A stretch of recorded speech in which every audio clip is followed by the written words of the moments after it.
Dzień dobry, dzień dobry. Z tej strony Paweł Jeżowski. Witam w niedzielny wieczór. Muszę tutaj wyłączyć słuchawki. Dzisiaj spróbuję bez słuchawek, trochę dziwnie się czuję. Widzę, że sporo osób jest.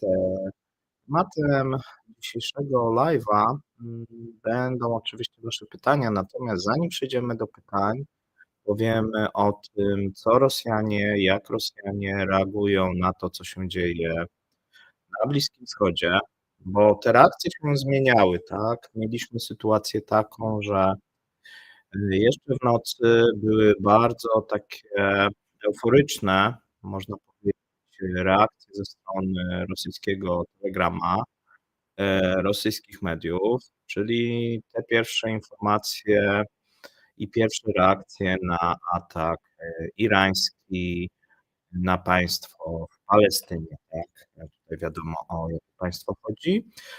Dla osób, które, nie wiem, nie śledziły tego tematu, Iran zaatakował znaczy mówi się o 183 dronach i ponad 100 rakietach różnego typu na, według Iranu oczywiście na instalacje wojskowe.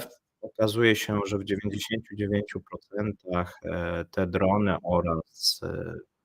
oraz rakiety zostały zniszczone. Przy czym to taka ciekawa informacja, że tak naprawdę Iran poinformował wszystkich, że ten atak nastąpi z dużym wyprzedzeniem. Wiemy ze strony Turcji, że mamy informacje z MSZ-u, że zostali poinformowani. Amerykanie też podają, że również wpłynęła ta informacja ze strony Iranu do nich. No tutaj ten atak był, można powiedzieć, takim rodzajem teatru. Tutaj mówicie, że jest jakiś problem z mikrofonem. Ja mam mikrofon dobry i powinno być okej, ale ja sobie mogę jeszcze, słuchajcie, to sprawdzić, bo dzisiaj gadałem.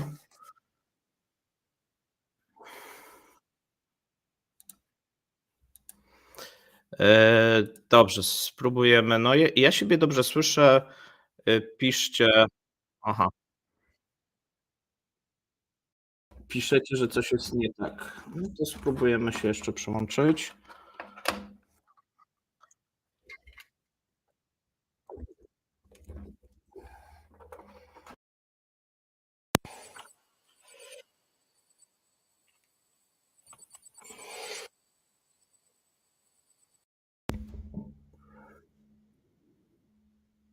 Mam nadzieję, że teraz troszeczkę lepiej. Nie, mikrofon jest stąd. Okej. To teraz napiszcie, czy już jest w porządku, tak, bo mówicie, że raz jest ciszej, raz jest głośniej. Teraz piszecie, że dobrze słychać. Przełączyłem się na inne gniazdo, być może ten kabel szwankuje. Czy mikrofon bez słuchawek nie działa? Nie, działa. Teraz lepiej. Dobrze. A więc wracając do tego naszego głównego tematu, to tak jak mówiłem, na początku ze strony tych rosyjskich mediów, blogerów dosyć duża euforia po informacji, że właśnie Iran zaatakował tutaj państwo w Palestynie.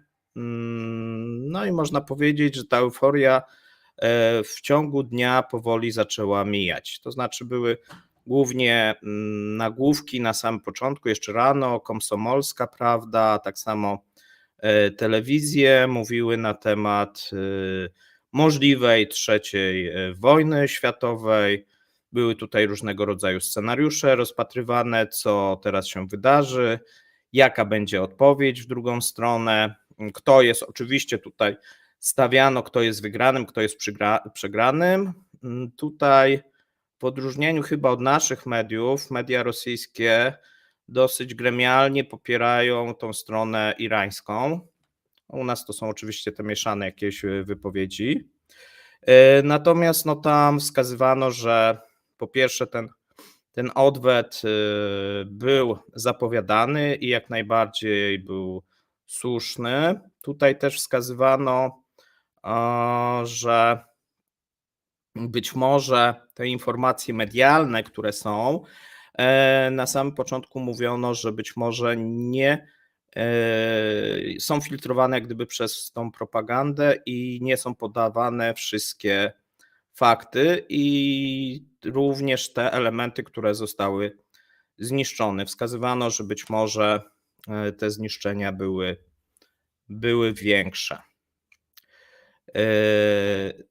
Tu pytacie się, co z top 20. Ja akurat z top 20 nie robimy, top 10 robimy, natomiast ja dzisiaj nie zdążyłem, bo byłem w samolocie, nie zdążyłem przygotować całego materiału na top 10, dlatego postanowiłem, że będzie akurat ten Dziki Wschód i sobie omówimy te rzeczy i omówimy jeszcze wasze pytania. W każdym razie tak mniej więcej około po godzinie 12, być może jak część Rosjan wstała już, to te wypowiedzi powoli zaczynały się zmieniać. Już nie mówiono o tej trzeciej wojnie, zaczynano tonować te wypowiedzi. Natomiast co ciekawe, tutaj mamy, słuchajcie, oficjalną odpowiedź Rosji, ponieważ Maria Zacharowa, czyli przedstawicielka rosyjskiego MSZ-u, odpowiedziała na wezwanie ambasadora Izraela, ponieważ ambasador Izraela w Rosji, Simon Halperin, wezwał tutaj Rosję do potępienia ataku Iranu, no i zauważył, że tutaj, ponieważ większość krajów potępiła, mieliśmy po południu jeszcze spotkanie G7, gdzie również potępiono ten atak. Oczywiście najpopularniejszym słowem ostatnio jest powściągliwość, a więc tam wezwano strony do powściągliwości, natomiast ze strony Rosji nie było wypowiedzi, no i dopiero ta wypowiedź się pojawiła, słuchajcie, po południu. Po południu Maria Zacharowa powiedziała, że ona nie potępia ataku Iranu. Uważa, że nie było takiego potępienia ze strony tutaj właśnie Izraela, natomiast nie było potępienia ze strony Izraela ataków no właśnie na co? Ona mówi, że na te regiony Noworosji, czy regiony, które Rosja okupuje, na Donbas, i w związku z tym Rosja nie poczuwa się do potrzeby potępiania tego ataku irańskiego. No i to, można powiedzieć, jest wyłom, jeżeli chodzi o tą światową dyplomację, bo oczywiście większość krajów albo milczała, tak, jeżeli miało na ten temat jakieś inne zdanie, albo potępiła ten atak. Tak to wyglądało. Rosja tego ataku nie potępiła. Natomiast no tutaj są również takie, słuchajcie, wypowiedzi. Zaraz przejdziemy też do gospodarki, natomiast sobie jeszcze powiemy, jak to wygląda i co rosyjscy właśnie eksperci, którzy też się zajmują tym regionem, mówią, bo tutaj się wskazuje na oczywiście dwie możliwości, tak? Czyli pierwsza możliwość, że nic się nie stanie, czyli to był rodzaj pewnego teatru, który w tym momencie się odbył. No i tutaj wskazuje się właśnie, że tutaj wszyscy zostali poinformowani zawczasu, tak, że tutaj mieliśmy taką, można powiedzieć, rodzaj pewnego właśnie teatru, który był w wykonaniu Iranu, tak żeby zminimalizować liczbę potencjalnych ofiar.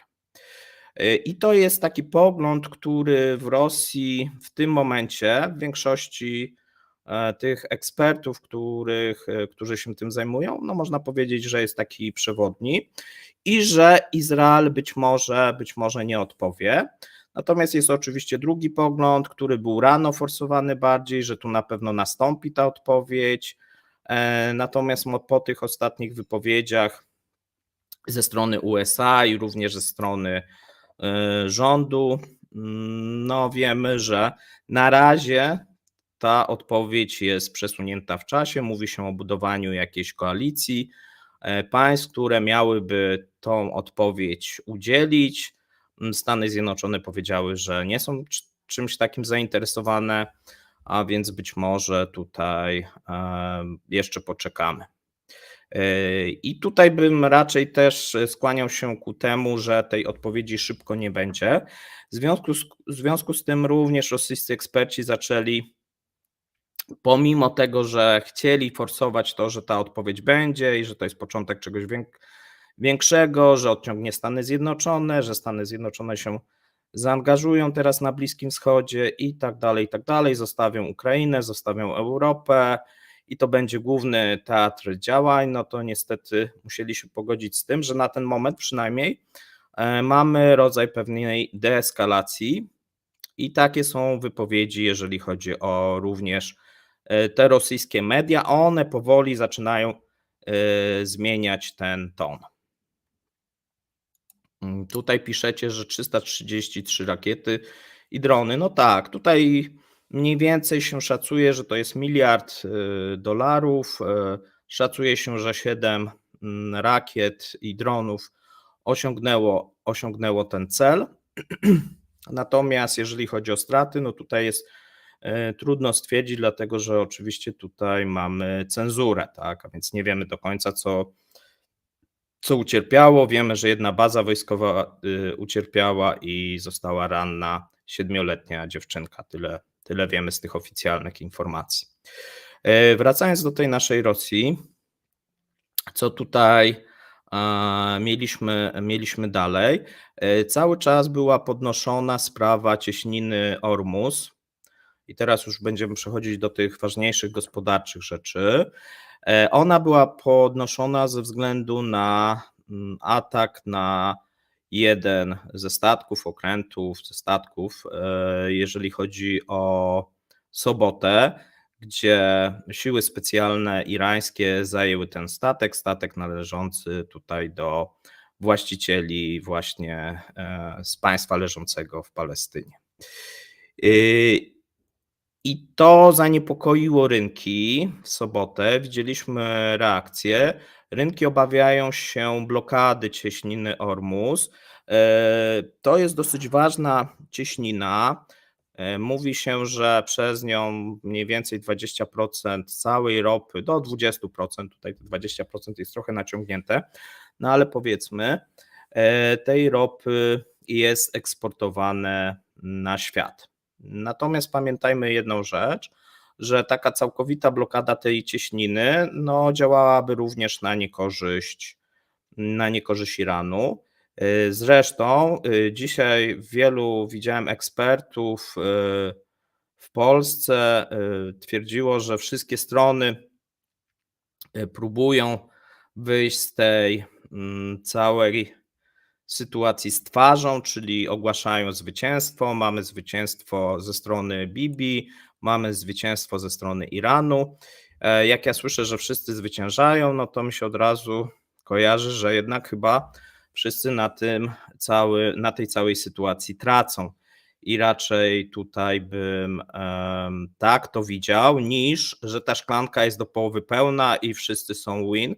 O ile być może mamy jakieś krótkoterminowe korzyści ze strony obecnego rządu, ale one są bardziej moim zdaniem osobiste i też tak postrzegają na przykład rosyjscy eksperci, mówiąc, że długoterminowo to nie pomoże, a może zaszkodzić ta cała sytuacja, bo po raz pierwszy mamy sytuację, że państwo w Palestynie zostało, no w sumie zobaczcie, zostało zaatakowane przez inne państwo.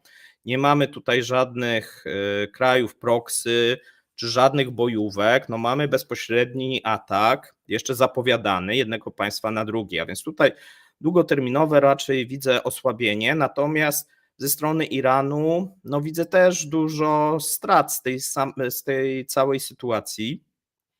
Dlaczego? Dlatego, że Unia Europejska zapowiada kolejny pakiet sankcji i o ile tutaj mam prośbę, jakbyście na czacie nie podawali jakichś obraźliwych sformułowań, tak, dotyczących jakiejś nacji, to byłbym bardzo wdzięczny. Natomiast zwróćcie uwagę, że w tym momencie no, Unia Europejska musiała potępić, kraje G7 potępiły, wezwały do powściągliwości, natomiast no, już jest zapowiadany następny pakiet sankcji na Iran. No tutaj do tej pory ostatnio te sankcje dotyczyły tych firm, które wspomagały produkcję dronów, które były używane przez Rosjan, tak, na Ukrainie. Natomiast no, teraz mówi się, że będą sankcje na ten kompleks wojskowo-zbrojeniowy i być może również na przemysł irański. No i to moim zdaniem jest niekorzystne z tego punktu widzenia, bo oddala to porozumienie, które i zarówno Stany Zjednoczone chciały osiągnąć jeszcze przed wyborami, jak i również Europa. No i to jest ten element, który na pewno w tym momencie cieszy reżim Putina i to też się podkreśla w tych rosyjskich gazetach, że to porozumienie i zbliżenie, jeżeli chodzi o Iran i Europę czy Stany Zjednoczone, oddala się, tak, na ten moment, a jeżeli będą wybory, no to w Stanach Zjednoczonych, no to może się okazać, że tego zbliżenia przez wiele lat nie zobaczymy, tak, a więc są też takie wypowiedzi, jeżeli chodzi o czy Komersanta, tak, czy inne gazety, gdzie są cytowani eksperci, którzy właśnie wskazują pewne korzyści, które są dla Rosji. Natomiast też wskazuje się, słuchajcie, pewne problemy. Tym pierwszym problemem, który się wskazuje często, no to jest brak możliwości albo zmniejszone możliwości dostarczania amunicji, szczególnie rakiet, w tym momencie dla Rosji. Bo tak, z jednej strony się mówi, że Amerykanie być może będą musieli się zająć tym regionem, ale jeszcze nie teraz. Natomiast to zbliżenie Iranu do Stanów Zjednoczonych czy do Europy oddala się. Natomiast wskazuje się, że również no, w tym momencie, ponieważ ta postawa tutaj i Stanów Zjednoczonych nie jest do końca jednoznaczna i również jeżeli chodzi o Izrael, to ta postawa nie jest jednoznaczna, czyli nie wiadomo, czy nie nastąpi w którymś momencie eskalacja. Mówi się bardzo często o tym i to rosyjscy eksperci wskazują, że jest duża szansa, że w tym roku Iran osiągnie możliwość produkcji broni nuklearnej. Wskazuje się ten rok albo następny. W związku z tym przewiduje się, że Izrael prewencyjnie w ramach właśnie odwetu zbombarduje te instalacje, tak, żeby przeciwdziałać temu. I tutaj, no już powiedziałem, ten Izrael to już trudno, starałem się tego nie mówić, ale jest mi jakoś trudno, nie mam takiej chyba wprawy jak Wojtek, a więc pewnie ten materiał będzie cięty, mam nadzieję, że że pomożecie go rozsyłać, tak, akurat mało mówię na temat akurat tej części świata, dzisiaj raczej chciałem się też skupić o tym, co rosyjskie media i rosyjscy eksperci na tym mówią i jak może to wpłynąć na rosyjską gospodarkę i o tym sobie zaraz powiemy, oraz na specjalną operację.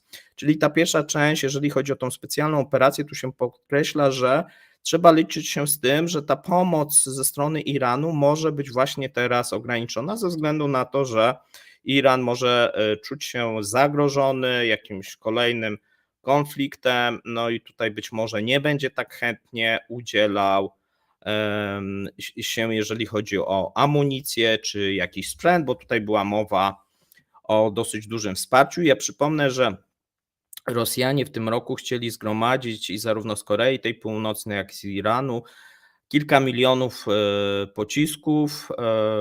No i zobaczymy. No, wydaje się, że jeżeli będzie jakaś pomoc, to raczej jakaś współpraca i to raczej Iran będzie chciał na tym skorzystać, a więc być może jakiś barter nastąpi, natomiast w ograniczonym stopniu właśnie ze względu na obecną sytuację. A więc jeżeli chodzi o tą specjalną operację, no to wydaje się, że te dostawy amunicji będą na pewno ograniczone. Druga rzecz, na którą rosyjscy eksperci wskazują właśnie. Jeszcze rano sporo z nich pisało, że ta sytuacja spowoduje oddalenie tego kompromisu w stosunku pomiędzy demokratami a republikanami w stosunku do pomocy tej wojskowej dla Ukrainy, bo mówiliśmy ostatnio, że ten najnowszy pomysł Trumpa, czyli te pożyczki, został mniej więcej ze speakerem Izby reprezentantów właśnie tej części republikańskiej z Johnsonem uzgodniony, no i że nawet w tym tygodniu miało być to głosowane. No tutaj jeszcze rano eksperci mówili, że to wszystko się przesunie i że Izrael dostanie tak naprawdę pomoc, natomiast właśnie kosztem Ukrainy. Natomiast po południu zaczęły się pojawiać też głosy dużej części, że no takie też zapowiedzi gdzieś się zaczęły przebijać, że demokraci zaczęli, ponieważ nie jest taka sytuacja dramatycznie zła, zaczęli jak gdyby cały czas wiązać tą pomoc dla Izraela z pomocą ukraińską, mówiąc, że no pakiet przecież jest, no wystarczy przegłosować tak i napisać. Ja zaraz będę mówił, bo tutaj piszecie, że boicie się pisać. Nie, piszcie jak najbardziej, ja będę to czytał co jakiś czas. Dawno nie robiłem live'ów takich samotnych, więc jeszcze muszę sobie przypomnieć, jak to się robiło, bo cały czas z jakimiś gośćmi albo z Mateuszem, a to jest troszeczkę, tak jak wiecie, inaczej. Więc możecie zadawać pytania, ja potem do tych pytań wrócę. A więc tak, tu największe nadzieje, słuchajcie, i obawy są w stosunku pomocy amerykańskiej. To znaczy, część ekspertów ma nadzieję, że to pomoże i że Amerykanie nie udzielą tej pomocy. Inna część ekspertów pisze, że w związku z tym właśnie ta pomoc może zostać udzielona, ponieważ ona jest częścią tego dealu, a szczególnie po tych zapowiedziach amerykańskich, że oni nie będą brać udziału w odwecie, no jak gdyby coraz większa część z nich się skłania do tego, że ta pomoc być może musi zostać udzielona właśnie ze względu na to, że republikanie no nie mogą blokować w tym momencie pomocy dla Izraela, a demokraci się znowuż nie zgodzą, żeby tylko tą pomoc dla Izraela uchwalić, bo tam mamy taki pad, tak, czyli mamy Senat, który i prezydenta, który jest z tej części demokratycznej i mamy tą część kongresu, gdzie mamy większość republikańską, tak, no i jak oni się jak gdyby idealnie blokują, no i tu musi w którymś momencie dojść do kompromisu. Wydaje się, że takim kompromisem jest właśnie pomoc i zarówno dla Izraela, jak i pomoc również dla Ukrainy. Natomiast czy to nastąpi, no ja nie jestem w tym momencie w głowie tutaj republikanów Johnsona, Trumpa. Oni będą kalkulować pewnie wyborczo, co bardziej im się opłaca i to pewnie będzie już jutro. Będą narady, jak to rozegrać. Pewnie będzie jakaś nowa ustawa dotycząca pomocy tylko dla Izraela. No i tu zobaczymy, jak się demokraci zachowają, bo wydaje się, że ona może zostać w tym momencie zblokowana, bo tak jak mówię, nie ma jakiejś sytuacji takiej, że ta pomoc jest niezbędna, szczególnie, że ta pomoc pomimo braku ustawy jest wysyłana, tak? No to też jak gdyby jest ciekawe, chociaż no nie są to jakieś duże ilości. No tu piszecie, że te kłótnie w wydaniu USA są żenujące. Są, tak, no u nas też myślę, że są żenujące, jeżeli chodzi o Polskę, natomiast tu gramy o wyższą stawkę, jeżeli chodzi o Stany Zjednoczone, no bo tutaj od tego, właśnie od tej pomocy zależy, czy ileś tysięcy ludzi zginie i czy być może nawet następne ileś tysięcy będzie musiało się czuć, czy milionów nawet czuć się zagrożone. I teraz tak, jeżeli chodzi o tą specoperację, no wydaje mi się, że tyle, tak, no tutaj wszystko zależy od tego, co się dalej wydarzy, czy ta eskalacja nastąpi. Kiedy nastąpi? Wydaje się, że tutaj eskalacja ze strony Izraela pewnie nastąpi, natomiast ona nie nastąpi, wydaje się, szybko, no bo pewnie będą chcieli się do tego przygotować, no i uzyskać jakieś poparcie ze strony Stanów Zjednoczonych, albo przynajmniej może nie takie głośne, ale być może ciche. Zobaczymy, czego dotyczyć. No tutaj rosyjscy eksperci, tak jak mówię, wskazują większość na te obiekty i na te instalacje nuklearne, że one są najbardziej zagrożone, no bo to jest oczywiście zagrożenie dla Izraela największe. No i teraz te kwestie gospodarcze. Jeżeli chodzi o ranek, no to sytuacja była bardziej chyba po stronie, może tak, w sobotę było bardziej nerwowo, rynki bardziej nerwowo zareagowały na zajęcie statku przez siły specjalne niż na sam atak. I to jest też ciekawe. Dlaczego? Dlatego, że atak był spodziewany, no te informacje, które były wysyłane ze Stanów Zjednoczonych, z Bliskiego Wschodu o tym, że zwróćcie uwagę, że większość tych rakiet i tych dronów została zestrzelona przez koalicję państw arabskich i Stanów Zjednoczonych, tak? Czyli przez Jordanię, Stany Zjednoczone, Wielką Brytanię, Arabię Saudyjską. Tam mamy taką koalicję, która ma bronić właśnie instalacji, jeżeli chodzi o to zagrożenie z Iranu w dużej mierze, tak? No bo to trzeba sobie też powiedzieć.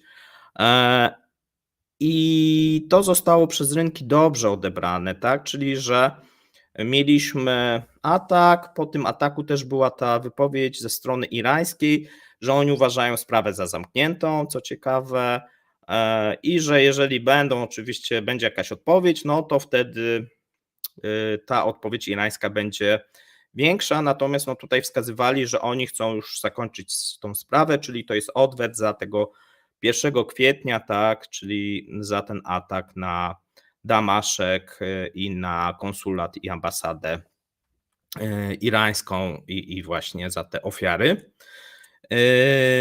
I rynki to odebrały, że idzie w stronę deeskalacji. Cały czas natomiast jest obawa o tą cieśninę Ormus. I jeżeli chodzi o tą cieśninę, no to jest obawa, że być może pełnej blokady nie będzie, natomiast jeżeli byłaby częściowa, no to wtedy rynki by zachowały się w sposób nerwowy. Na ten moment nic z tego nie zapowiada. Są jacyś tam eksperci, którzy twierdzą, że coś takiego nastąpi, ale to nie ma żadnych danych ani powodów, żeby tak twierdzić.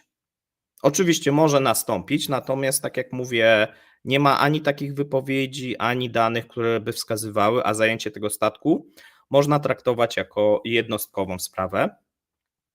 Natomiast jeżeli doszłoby oczywiście do jakiejś częściowej blokady, no to wtedy dopiero reakcja rynków byłaby nerwowa, no i wtedy również Stany Zjednoczone nie mogłyby zachować się neutralnie, czyli kolejna blokada kolejnego szlaku handlowego no zmusiłaby prawdopodobnie Amerykanów do jakiejś ostrzejszej reakcji i dużej eskalacji. I to jest większe zagrożenie moim zdaniem niż to, co się dzieje w tym momencie w Izraelu, bo tam oczywiście będzie cały czas wprowadzona ta specjalna operacja w wykonaniu właśnie Izraela w stosunku do Palestyńczyków i tutaj też się wydaje, że oddalają się, i tak też rosyjscy też eksperci wskazują, że oddalają się szanse tak na tą wymianę zakładników, wskazują tutaj właśnie, że Bibi, czyli premier Izraela, tak dąży do tego, żeby jak najdłużej przedłużyć tą sytuację i też się wskazuje, chyba u nas się tego nie wskazuje, ale Rosjanie na przykład piszą, że chciałby to przedłużyć do momentów właśnie wyborów, tak? No bo jeżeli tutaj zmieniłaby się władza, no to mogłoby się zmienić też podejście amerykańskie na jeszcze bardziej zbliżone czy przychylne w stosunku do obecnego rządu, tak? tego izraelskiego. Y, Pytacie, czy Iran zrozumie, że nie warto Putlerowi pomagać? Nie, tutaj nie ma czegoś takiego, czy on pomaga, czy nie. Iran próbuje rozgrywać swoją rozgrywkę. To, co może niepokoić, ale w tych wypowiedziach jeszcze rosyjskich, to jest to, że właśnie ta współpraca nuklearna, nie wiemy, jak ona jest silna i czy istnieje. Natomiast no, tutaj Rosjanie wskazują, że Irańczycy są bliscy tej broni, tak? No to zmieniłoby sytuację na Bliskim Wschodzie, tak? A więc nie wiemy, jak obecnie to wygląda. No bo mielibyśmy sytuację, że już nie tylko Izrael posiadałby taką broń, a posiadałby Iran, no i te państwa by się wzajemnie zaczęły szachować. No, nie wiadomo, taka sytuacja na Bliskim Wschodzie mogłaby być groźna dla dużej części świata. I to może niepokoić, natomiast jeszcze wracając do tych gospodarczych. Giełdy w niedzielę, większość była zamknięta, tak jak wiecie, niedziela, surowcowe też. To, co było otwarte, no to mieliśmy Bitcoina oraz giełdy Zatoki Perskiej oraz giełdę w Tel Awiwie. Jeżeli chodzi o Tel Awiw, to okazuje się, że po tak porannych jakichś większych, to nie były jakieś duże spadki, takie umiarkowane, nastąpiła, można powiedzieć, stagnacja i ta giełda wróciła do poziomu takiego neutralnego. Można powiedzieć, że podobna sytuacja, jeżeli chodzi o Zatokę, tak, Oman, Bahrajn i tak dalej.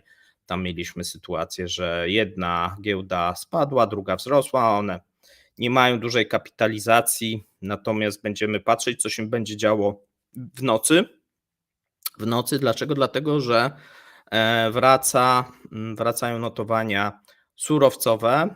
No i oczywiście rano będzie się Azja otwierała, zobaczymy, jak to wpłynie. Jakiegoś odwzorowania można spodziewać się na ropie, chociaż to, co się dzieje, już częściowo było w cenie obecnie ropy. Bo tu wracamy do naszej Rosji. Mamy dane za marzec, słuchajcie, i to mamy dane z Międzynarodowej Agencji Energetycznej, która wskazuje, że przychody spółek naftowych w Rosji w marcu spadły o 20% i wskazuje się bezpośrednio, że przyczyną spadków są remonty rafinerii rosyjskich, a remonty są spowodowane dronopadem, który miał miejsce.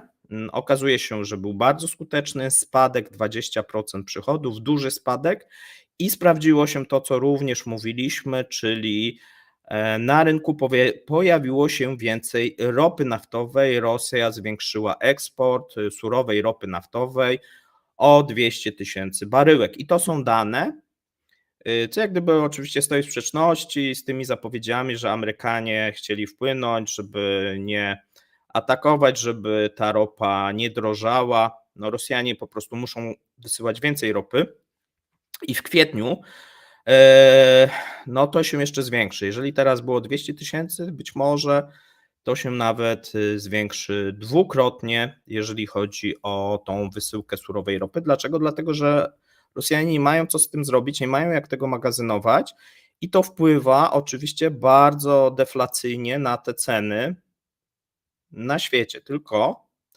że mamy właśnie ten Bliski Wschód i dopóki sytuacja nie będzie jakoś bardziej znormalizowana, czyli nie będzie zakończenia na przykład konfliktu w tym momencie w Gazie, tudzież nie będzie jakiegoś właśnie rozejmu podpisanego, no to niestety, jeżeli chodzi o traderów, oni będą utrzymywać dosyć wysokie wartości, pomimo tego, że mamy informacje złe dla cen ropy.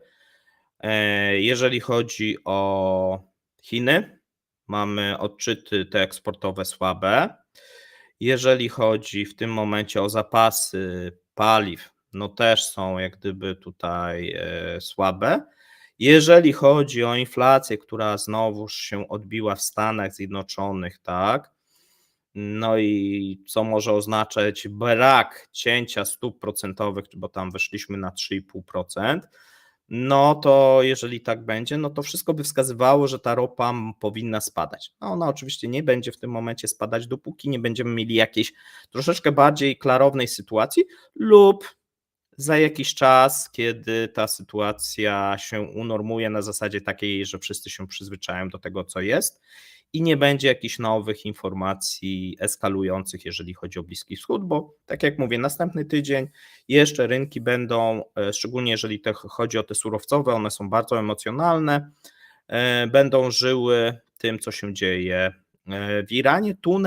W Iranie i na Bliskim Wschodzie, tu największa obawa, tak jak mówię, nie jest o Izrael, tylko jest o Iran, cieśninę Ormus. Jeżeli tam będą jakiekolwiek znowuż ataki, blokady, no to będzie to korzystnie dla cen ropy. No i tutaj oczywiście Rosji by zależało na czym? No na tym, żeby ta cieśnina została zablokowana najlepiej, no bo jeżeli by okazało się, że cieśnina zostałaby zablokowana, no i w jakiś sposób będą tutaj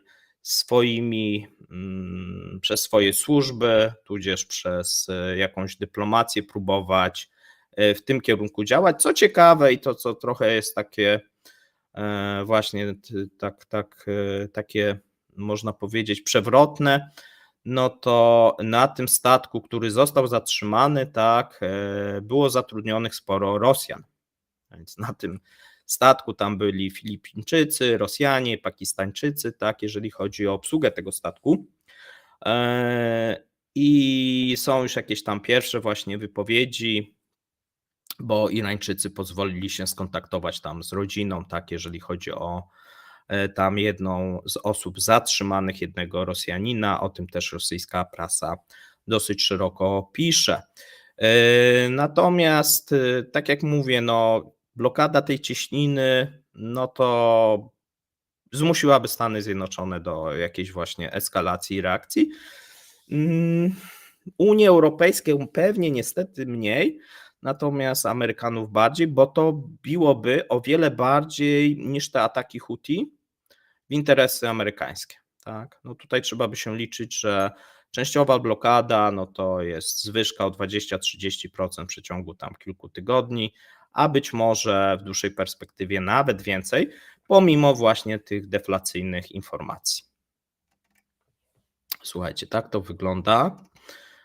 No i chyba tak mniej więcej Wam opowiedziałem. I teraz możemy przejść, słuchajcie, do pytań. Jeżeli macie pytania, widzę, dużo komentujecie. Bezrobocie wzrośnie o 500%, nie wiem gdzie. Tak szukam Waszych pytań, ale widzę na razie same komentarze.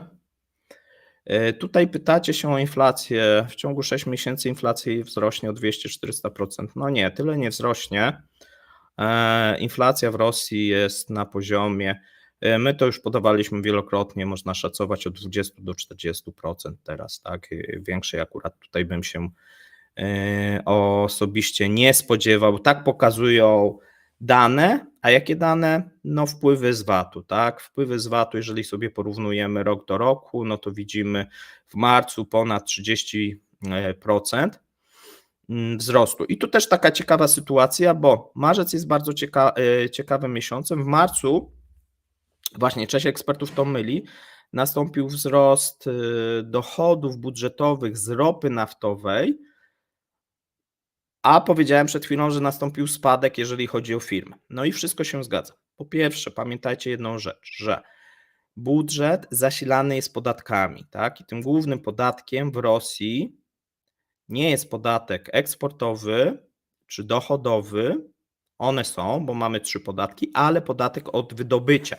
Czyli w tym momencie, jeżeli Rosja wydobywa, produkuje ropę naftową i niezależnie czy ją rafinuje, czy też wysyła, to mniej więcej ten podatek jest zbliżony.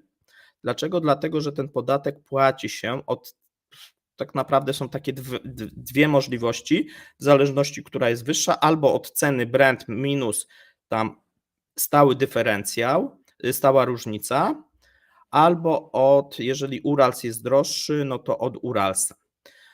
No i ten Urals, słuchajcie, w tym momencie on w marcu, znaczy od początku roku mniej więcej powoli rośnie, natomiast w marcu te ceny transakcyjne, to też jest ważne, one pamiętajcie odbiegają też od tej ceny średniej, a tą cenę średnią tak, liczy się do tego podatku, tylko pamiętajcie, że liczy się od tyłu, czyli jeżeli my sobie bierzemy podatek, to podatek tak naprawdę ten marcowy, czyli to, co się w marcu płaci, płaci się za luty, tak?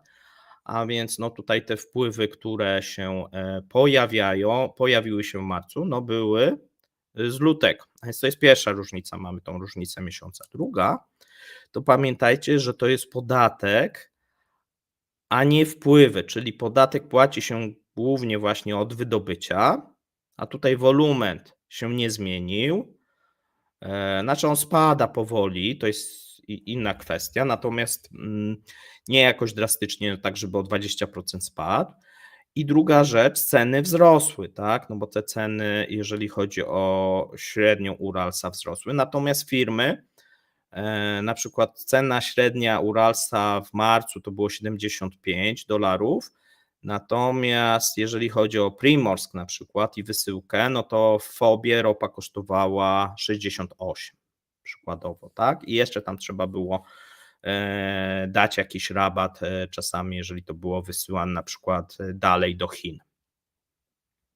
Bo to w zależności gdzie, no bo to mówimy jakaś średnia też z tego Primorska. I teraz, skoro tak, no to mamy sytuację bardzo ciekawą na rynku. Mówiłem, bardzo groźną dla firm, bo tak, wpływy budżetowe w stosunku do zeszłego roku też niskiej bazy wzrosły, natomiast pogorszyła się sytuacja firm naftowych. Dlaczego? Dlatego, że nie mogą rafinować ropy i ten spadek o te 20% przychodów to nie jest jeszcze koniec, bo oprócz tego, że im spadają przychody, to im bardzo mocno leci marża, bo muszą, wcześniej oni wysyłali te produkty na zachód, a teraz te produkty są przeznaczone na rynek krajowy, tak? I tu można powiedzieć, że wręcz muszą więcej próbować rafinować, pomimo tego, że mają nieczynne często linie i rafinować na liniach, które albo są w tym momencie przestarzałe, albo mało wydajne, no bo tego żąda rząd, no bo tutaj mieliśmy spadek na koniec marca o 12%, jeżeli chodzi o produkcję benzyny i początek kwietnia mówi się 14-15% spadku. A więc z punktu widzenia takiego osłabiania potencjału wojennego i gospodarczego, no te dronopady to był jeden z ważniejszych elementów, jeżeli chodzi o ostatnie tygodnie. No, czy one będą kontynuowane, tego nie wiem, no bo tu mamy te zapowiedzi amerykańskie, że Amerykanie sobie tego nie życzą.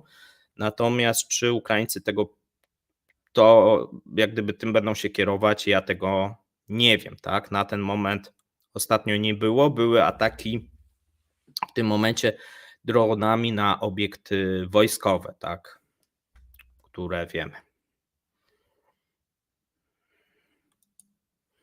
Tu piszecie, że dronopad powinien być kontynuowany. No, powinien być kontynuowany, szczególnie, że to jest jeden z niewielu w tym momencie środków, którzy mają Ukraińcy i którzy przynosi wymierne efekty, tak? Bo na froncie są problemy, jeżeli chodzi o amunicję, jeżeli chodzi o obronę. Widać, że Rosjanie zdobywają przewagę w tym momencie, no i szykują się do dosyć dużej ofensywy, dlatego właśnie Rosjanom też by zależało na tym, żeby tej pomocy amerykańskiej nie było, no bo jest przygotowywana ta letnia ofensywa, ona ma swoje problemy, szczególnie jeżeli chodzi o sprzęt, tego sprzętu brakuje. Natomiast brakuje tym bardziej tej stronie ukraińskiej, szczególnie jeżeli chodzi o systemy przeciwlotnicze. No i tu mamy taką dysproporcję, zwróćcie uwagę, bo często się mówi, no Ukraińcy nie mają takich możliwości rażenia jak Rosjanie, jeżeli chodzi o właśnie te cele. No i jeżeli jeszcze założymy, że im się tego zabroni, no to trochę trochę, że tak powiem, ten konflikt staje się jakimś dziwnym, tak? Czyli można atakować nasze miasta, naszą ludność cywilną, nasze obiekty, a my w drugą stronę nie możemy atakować, bo w sumie nie wiadomo dlaczego, bo są wybory, bo może coś złego nastąpić. No dziwna, przedziwna ta sytuacja. Ja do końca nie rozumiem Amerykanów, o co im chodzi. Rozumiem, że być może obawiają się jakiejś eskalacji ataków na swoje instalacje czy instalacje europejskie, natomiast one i tak mogą nastąpić bez tego, a więc nie wiem, czy jak gdyby tutaj łączyć te rzeczy.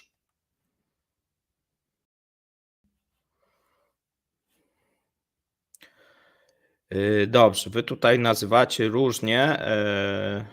Mm, Ja mam taką prośbę, żebyśmy sobie tam darowali jakieś takie właśnie dyskusje, jakąś nację nazywać, tak żeby nie było to obraźliwe. Tu piszecie, Miłosz Kosmala, myślę, że Trump nie byłby wcale taki zły, jeśli chodzi o politykę międzynarodową. Nie wiem, jaki będzie, jeżeli dojdzie do władzy. Dla mnie jest to polityk mało przewidywalny i tak również rynki i biznes go ocenia, tak?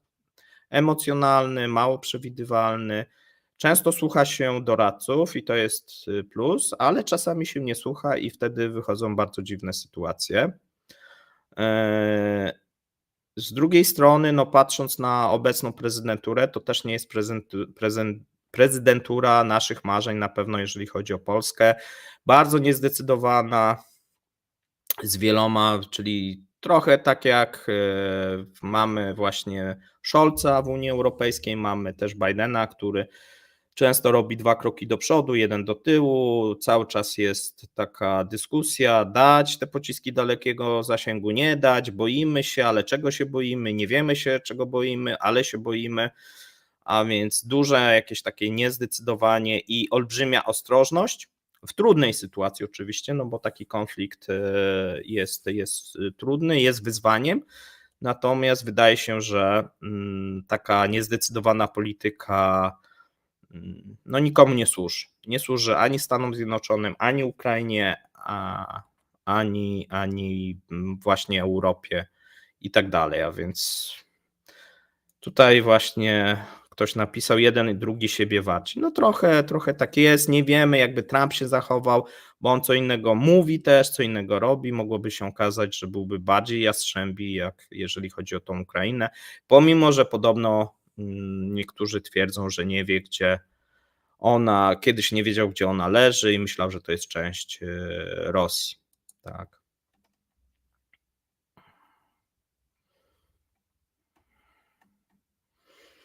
Piszecie, że Trump to biznesmen. Dla mnie to nie jest biznesmen, to jest człowiek, który odziedziczył majątek. Biznesmenem bym go nie nazwał. W jego mniemaniu on jest oczywiście biznesmenem, tak.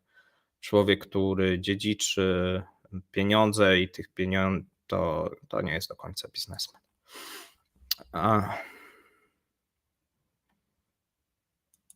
Co z Serbią? No w tym momencie Rosjanie próbowali, tak. Mamy taką dosyć dużą zmianę, no bo w tym momencie Serbowie kupują francuskie samoloty, a więc dosyć duża ujma dla Rosjan. Z drugiej strony no Rosjanie nie byliby w stanie dostarczać tych samolotów, a więc w sumie wielkiego też wyboru nie mają. No pamiętajmy, że oczywiście Serbia zawsze będzie gdzieś miała ten sentyment prorosyjski w dużej mierze, natomiast no, chciałaby być też częścią Europy, czyli częścią w ich mniemaniu jakiegoś dobrobytu, rynku i tak dalej.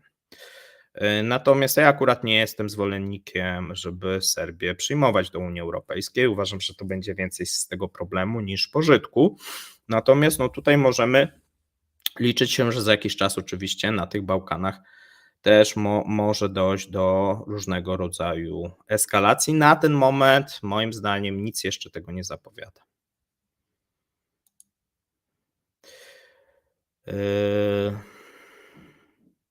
Myślę, że rosyjskie technologie przekazane Iranowi mogą bardzo zmienić balans sił na Bliskim Wschodzie. No właśnie tego nie wiemy. Nie wiemy, co Rosjanie tak naprawdę dali za to, co dostali. No i pewnie się nie dowiemy. No, w przypadku Korei no, trochę zaczyna wychodzić. Mamy te próby pocisków hipersonicznych, widzimy te napędy i tak dalej. No, a co Iran dostał? Nie wiemy. A ja nie będę tutaj na ten temat spekulował.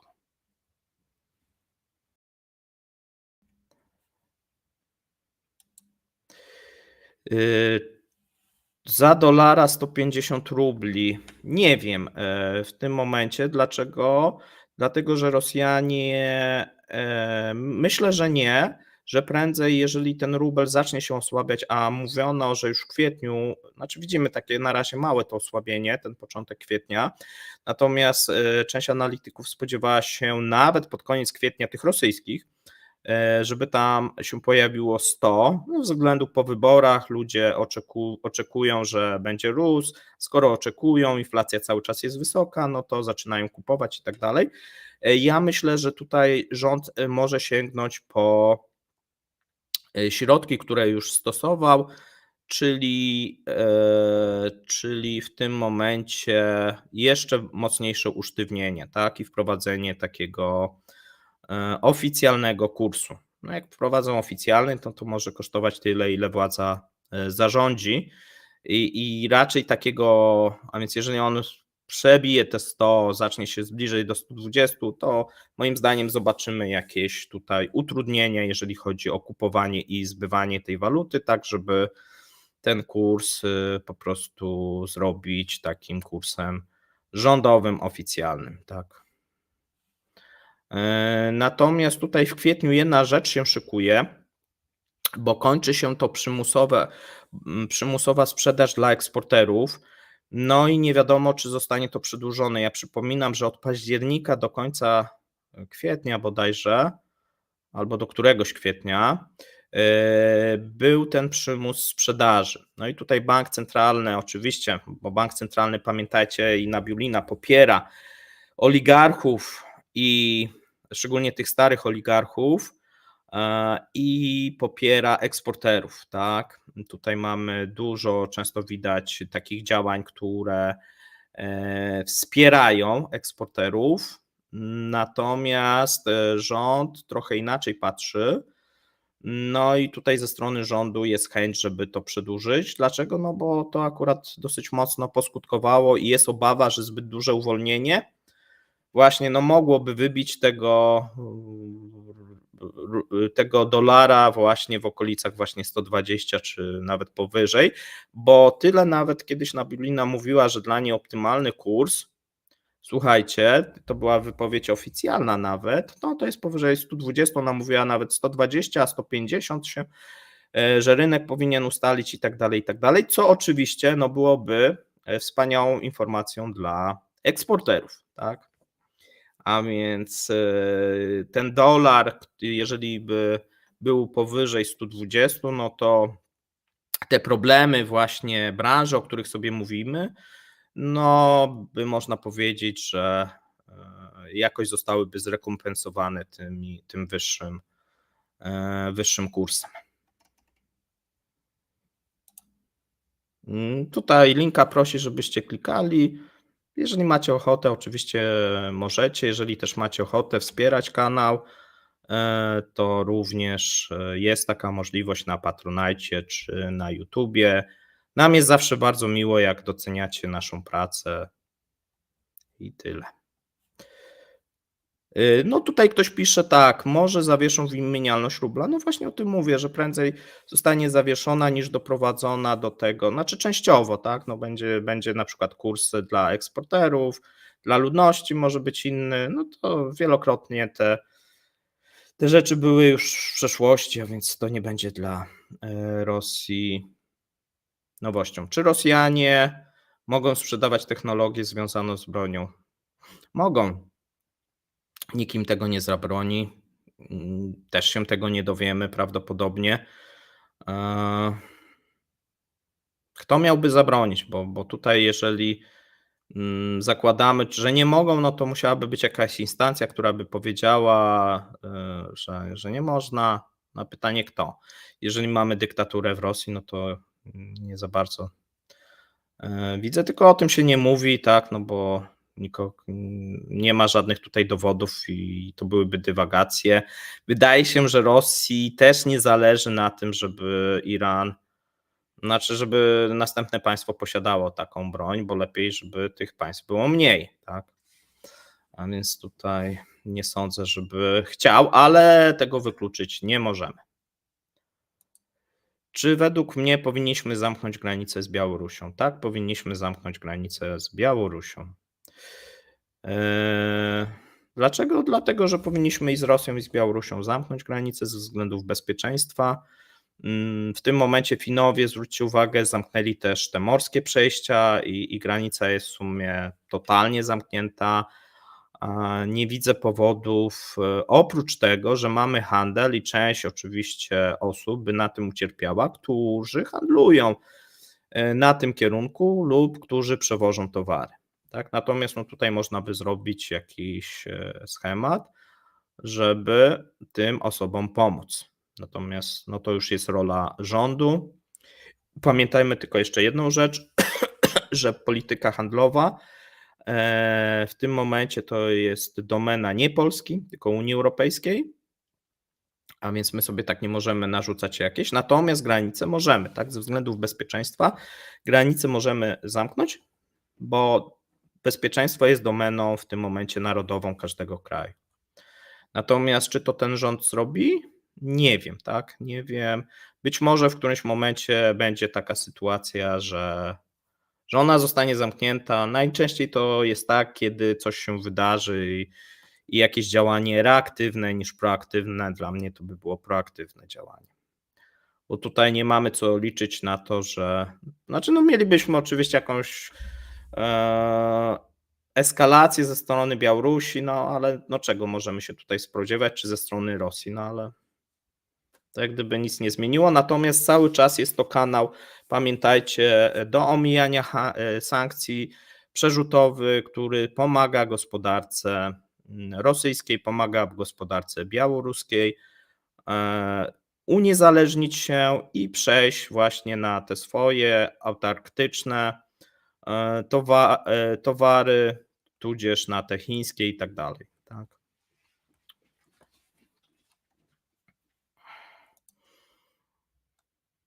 Tutaj pan Wojtek pisze, że Rosja dała Iranowi technologię.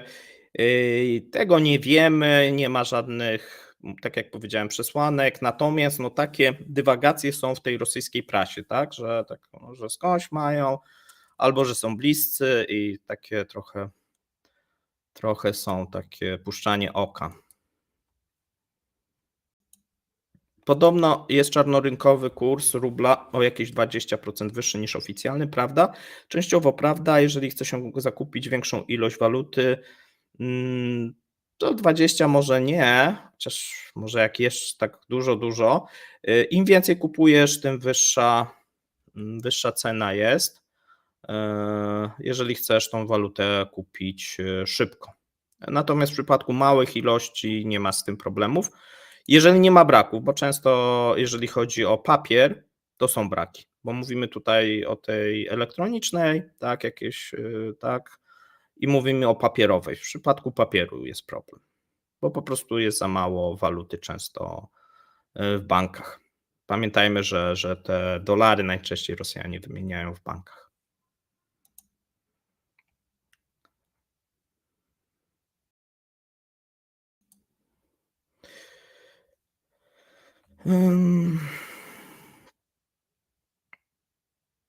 No, jeżeli chodzi o problem inflacji w Iranie, to jest i to jest prawda. Ogólnie jak gdyby Iran gospodarczo pod tymi sankcjami ma taki problem troszeczkę właśnie rosyjski, turecki, tak, ta inflacja jest, chociaż nie jest to jakiś taki duży problem. Większy problem jest taki brak czasami różnego typu towarów. No i można powiedzieć, że ten Iran, no to trochę tak jak Kuba, czy tak jak polski PRL, no pewne jakieś tutaj mamy tą gospodarkę mało, że tak powiem, uwolniono, tak. Gdzieś państwo wiele sfer i również tych gospodarczych kontroluje. Jakie wskaźniki stosuje na giełdzie? Żadnych wskaźników nie stosuję na giełdzie. Nie za bardzo rozumiem, czy chodzi o takie wskaźniki, jakiś cena, zysk. Nie, no takich rzeczy nie stosuję. Czy chodzi o jakąś AT i że wtedy sobie patrzę? No czasami patrzę na AT, ale ostatnio akurat, ostatnio to więcej na akcjach, jeżeli już coś robiłem i no na takich nawet long termowych, ze względu na to, że dużo nagrywaliśmy. I też jakieś tam biznesy miałem, też swoje, tak. Zresztą ostatnio właśnie nie byłem na wakacjach, tylko byłem na południu, można powiedzieć, Europy, czy już Afryki i coś tam miałem do załatwienia.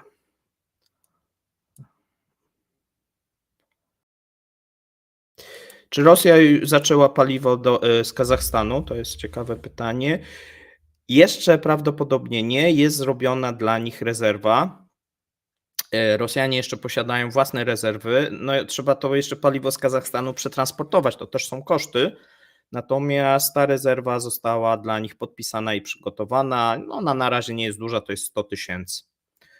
To jest właśnie na wypadek, kiedy te drony miałyby 100 tysięcy w tym momencie ton.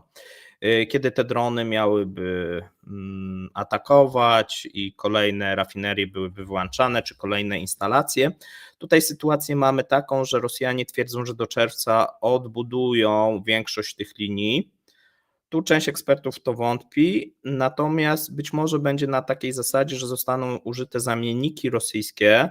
Tu też jest moim zdaniem problem, bo po prostu jest duża ilość rafinerii uszkodzonych i trzeba dużo remontów wykonywać w tym samym czasie. Te firmy też mają, że tak powiem, ograniczone moce przerobowe. To nie jest tak, że tam ludzie czekają i nic nie robią, a więc trzeba będzie to jakoś ogarnąć. Natomiast będzie się to wiązało, że często te instalacje nie będą optymalnie działać, tak? Czyli na przykład wcześniej produkowały ileś, no to będą produkować mniej, przekraczając pewne normy bezpieczeństwa czy normy jakościowe, tak, no już wchodzimy w jakieś takie szczegóły, bo część rzeczy pewnie będą próbowali właśnie nie sprowadzać z zachodu od producentów, tylko stosować swoje zamienniki. Jak to będzie działać? Pewnie sami nie wiedzą, ale jakiegoś wyboru nie mają. Można liczyć się, że mogą sobie nawet uszkodzić ponownie jakąś linię, tudzież linia na przykład zamiast w 100% działać, będzie działać w 50%.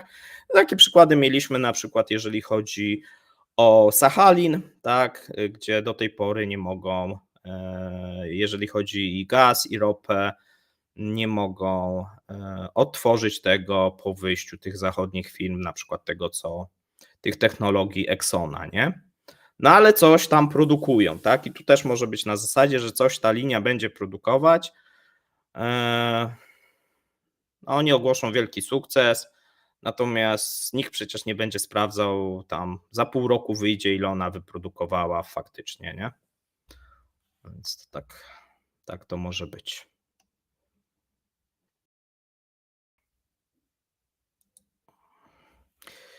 Jest zakaz proliferacji broni atomowej. No jest, no ale widzisz, no Stany Zjednoczone nie zareagowały w żaden sposób, albo bardzo słaby. No i to kto w tym momencie silniejszemu zabroni, tak? Putin stwierdził, że może. Nie było odpowiedniej eskalacji reakcji ze strony amerykańskiej, bo cały czas jest próba. No to jest właśnie polityka amerykańska, ona w dzisiejszym świecie i przy dzisiejszych wyzwaniach ta administracja Bidena, no czasami być może przynosi jakieś korzyści, natomiast widzimy, jeżeli chodzi o Bliski Wschód, można powiedzieć na ten moment porażka.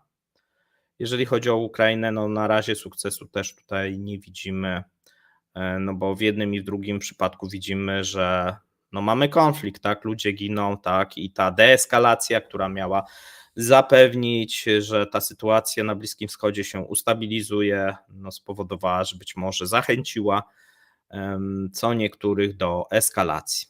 Czasami tak to jest i w przypadku Ukrainy, Rosji też, tak, no mówiono o tym, że jak Rosjanie wejdą, ale nie za mocno, to nie będziemy reagować, nie? No i skończyło się jak skończyło. W przypadku teraz tych ataków też tak było. Te zapowiedzi, że USA teraz nie będzie brała udziału w odwecie, no też nie jest do końca przemyślane moim zdaniem ze strony administracji amerykańskiej, tak, no bo tu już jak gdyby zapowiada się, a co jeżeli coś się wydarzy znowuż, to co Amerykanie nie zareagują, no nie do końca ta amerykańska dyplomacja jest sprawna. Co nie oznacza, że na przykład administracja następnego prezydenta będzie lepsza, bo może się okazać, że może być jeszcze gorsza, tak? Tego nie wiemy.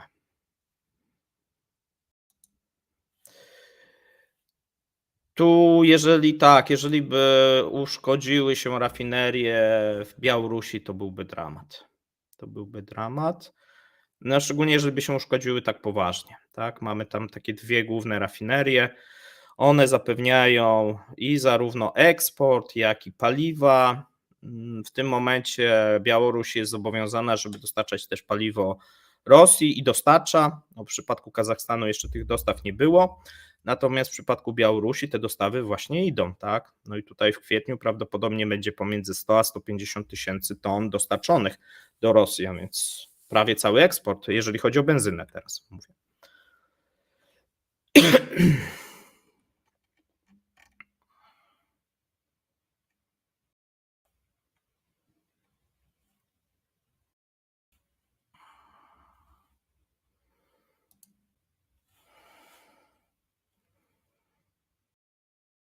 Teraz tak, paliwa są zmieniane, dodawane są substancje, tak, o tym mówiliśmy, które ogólnie są na przykład zakazane w Unii Europejskiej, w Rosji jakiś czas temu też, natomiast te normy, jeżeli chodzi o ekologię i też jakość są, że tak powiem, zawieszone, a więc no będą bardziej truły, tak, będą bardziej truły i tyle. Tutaj dodając różnego rodzaju substancje, no oczywiście można, najprostszym przykładem dodając etanol, tak, można tutaj po prostu na tej benzynie zaoszczędzić, tak, no w Europie się dodaje ten etanol, w zachodniej z innego powodu, a w Rosji teraz z innego powodu, tak. Natomiast na chińską technologię moim zdaniem nie przejdą, nie są przygotowani, żadna rafineria nie działała, to jest jak gdyby nierozpoznany dla nich teren. Jeżeli już to będą przechodzić na jakieś swoje technologie starszego typu, właśnie gdzie będą niższe normy. Tam jest kwestia też automatyzacji, sczytywania. Nie wiem, jak oni sobie, szczerze powiedziawszy, w wielu wypadkach poradzą, jak mają instalacje zachodnie. Być może będą jakieś obejścia tutaj robić. Pewnie różnie w każdej instalacji to będzie wyglądać.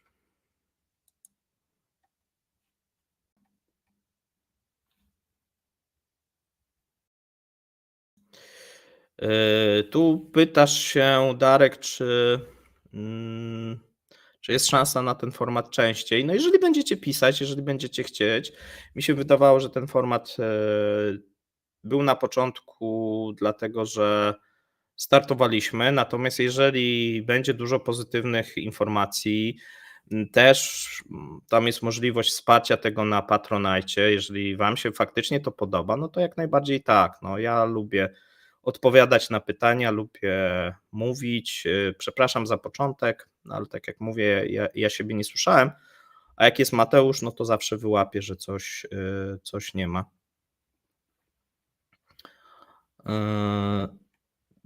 Dobrze.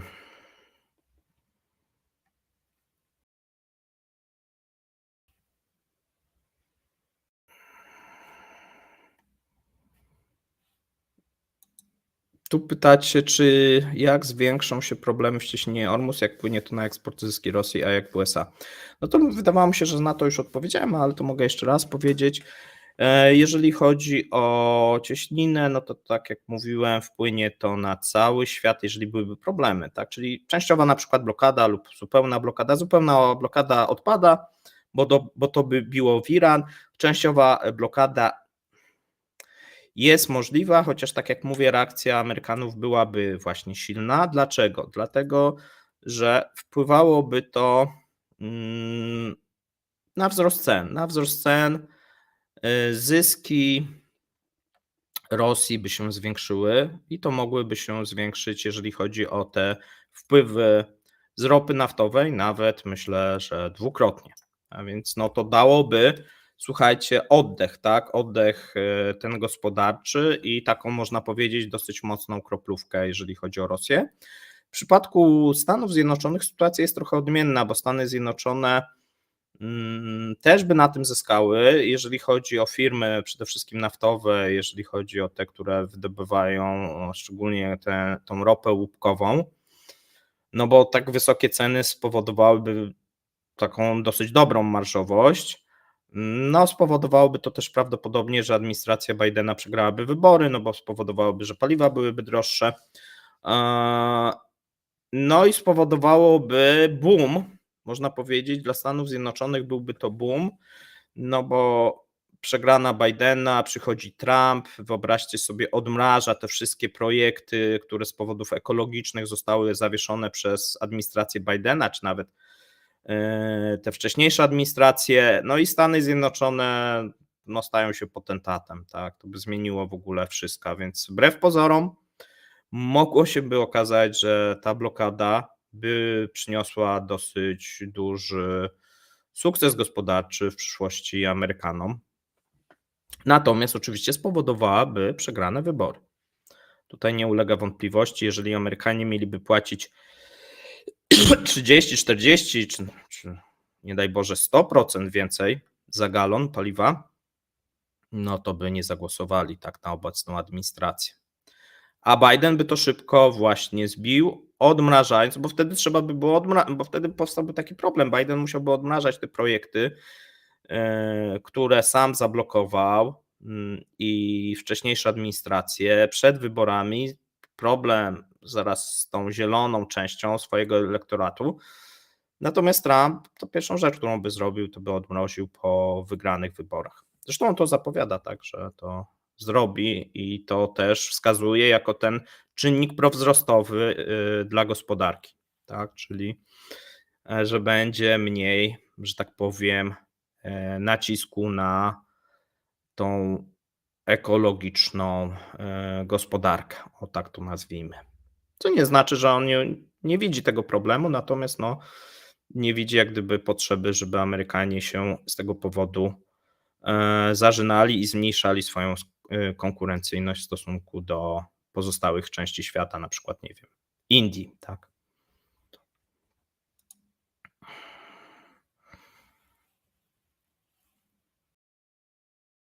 Tu nie rozumiem pytania. Czy skoro Iran ma oddzielną armię religijną, ona ma swoje cele religijne, to można się spodziewać oprócz klasycznego frontu jeszcze oddzielnej walki o te krowy? Nie wiem o co chodzi. Nie, nie domyślam się, a więc sorry.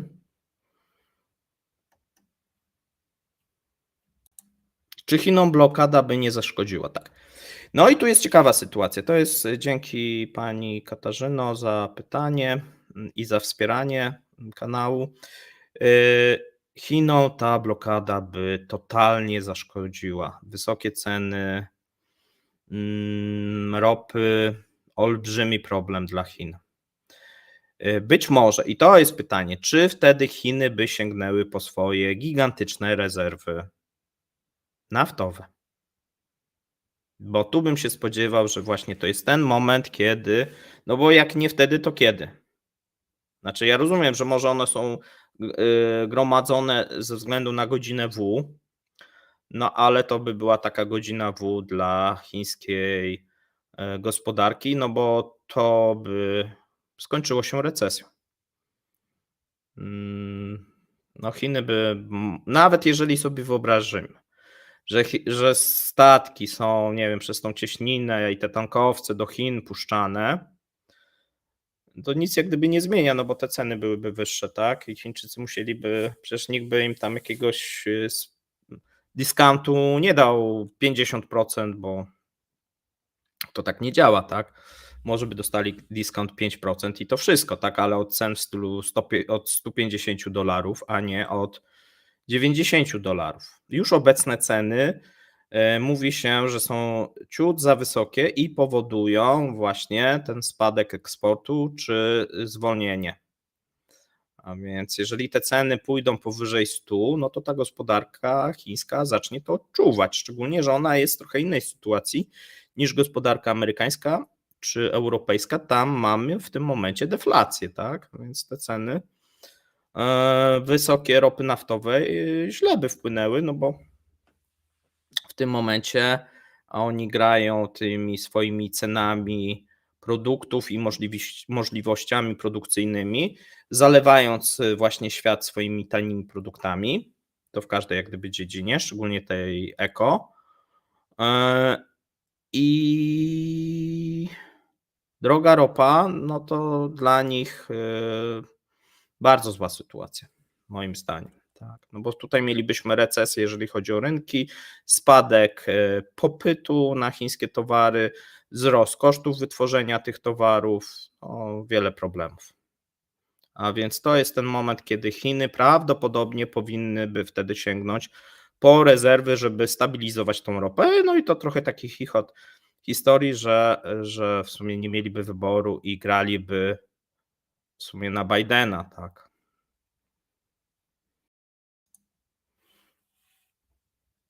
Nie wiem, Milow mówił, że jeszcze fakt, że mają problemy z bankami w Turcji i Chinach wpłynie na rubla, bo importerzy nie mogą sprzedawać waluty. Jak to widzisz? No, Ławrow był w tych Chinach. Pytanie jest, bo na razie ja nie widzę, żeby problem został rozwiązany.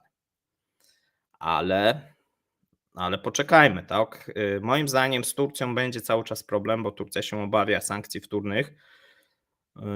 To jest dla nich najgorsze zło przy tak, że tak powiem, chwiejnej tej gospodarce i wysokiej inflacji. No tutaj sankcje wtórne w przypadku Turcji, no to byłby dramat na rynku tym finansowym, powodowałby w ogóle prawdopodobnie załamanie się całej gospodarki i systemu finansowego. Natomiast w przypadku Chin trudno stwierdzić. Wydaje mi się, że na razie na ten moment nic nie mogą zrobić. Nic nie mogą zrobić. Ten problem z tymi brakiem wymienialności i z transakcjami, on moim zdaniem będzie narastał. Natomiast to nie jest tak, że jeszcze jedna rzecz, to nie jest tak, że tego problemu nie da się obejść. Ten problem da się obejść przez różnego rodzaju firmy pośredniczące, które będą powstawać w dużej ilości. Będzie dużo też firm, które będą oferować jakieś super niskie spready, prowizje i tak dalej. Pełno oszustów, jak to zwykle na tym rynku, szczególnie jeżeli chodzi o Rosję.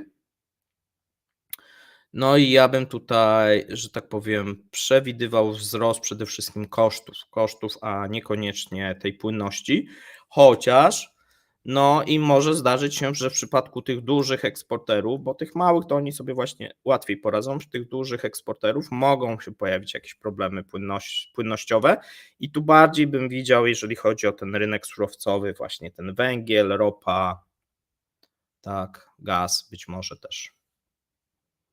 Metale, tak, tego typu. Pomimo, że takie firmy mają dużą płynność, ale tam są duże kontrakty i tam, jeżeli chodzi o rynek surowcowy, są ponad 3 miesięczne, bo to już nie jest kwestia nawet wymiany, tylko tych opóźnień. Tam są opóźnienia powyżej 3 miesięcy. To już zaczyna być po prostu problemem.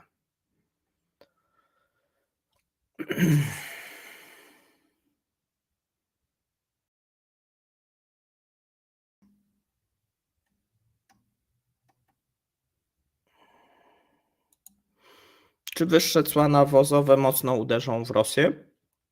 Nie, mocno nie uderzą w Rosję.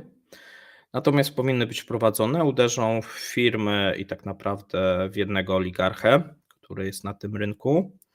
W jego uderzają cła eksportowe, bo on płaci cła eksportowe jako jedyny 10%, a wszyscy płacą maksymalnie 7%, tak? A więc tutaj jakby jeszcze cła eksportowe, ale te rosyjskie, nie? czyli jeszcze jakby wprowadzić właśnie te cła, no to by uderzyło. Dlaczego do tej pory nie wprowadzano tych? No, powoływano się właśnie na tą inflację, recesję w Unii Europejskiej i tak dalej. Dlatego też nie wprowadzano wyższych ceł czy blokady na rosyjską spożywkę, tak? Co jak gdyby według mnie oczywiście jest błędnym podejściem. Bo albo prowadzimy tutaj, że tak powiem, wspieramy tą Ukrainę i prowadzimy jakiś konflikt z Rosją jako ten Zachód, no albo udajemy. Na razie i trochę jest tego, i trochę tego, tak? Czyli 2 kroki do przodu, 1 do tyłu, tak?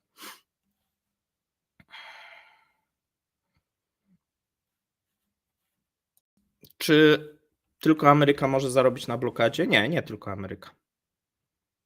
Następny kraj Kanada. Tam masz jeszcze wyższe koszty wydobycia ropy naftowej i wiele, że tak powiem, wiele pól nie podchodzi się do wielu zasobów. Natomiast, no i takich krajów jeszcze oczywiście też znajdziemy, tak? Ale oczywiście takim krajem byłaby Wenezuela, tylko tam jest jeszcze problem, że musiałby być, bo tam też są wysokie koszty, przynajmniej na razie, wydobycia. Natomiast no, wszystkie kraje, które posiadają ropę naftową i chcą więcej eksportować, a mają wysokie koszty wydobycia, szczególnie te nakłady capexowe, tak. No to też jest pytanie, tak, no bo tu jeszcze dochodzi ten problem państwa, bo jeżeli będzie takie nastawienie, które jest szkodliwe, że ropa naftowa to tam za 10 lat się skończy, będziemy wszyscy elektrykami jeździć, wiatraki będą tam wszędzie, 90% będzie z zielonej energii i tak dalej, i tak dalej. Niestety takie podejście króluje w Europie, no co powoduje, no to jest takie mało pragmatyczne, jakaś ideologia, jakieś mrzonki, co powoduje, że źle jesteśmy przygotowani właśnie do sytuacji takiej, którą obecnie mamy, tak?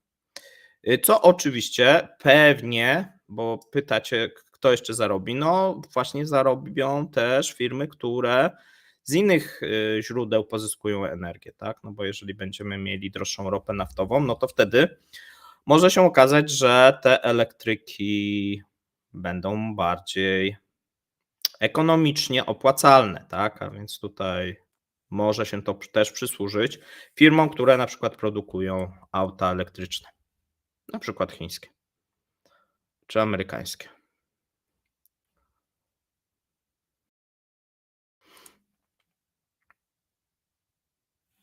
Tutaj nie ma możliwości, tak jak pisze CO4, żeby wywalić rubla do góry nogami, z prostej przyczyny, tak?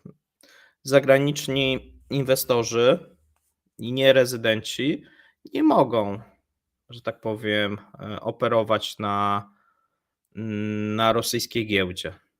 No.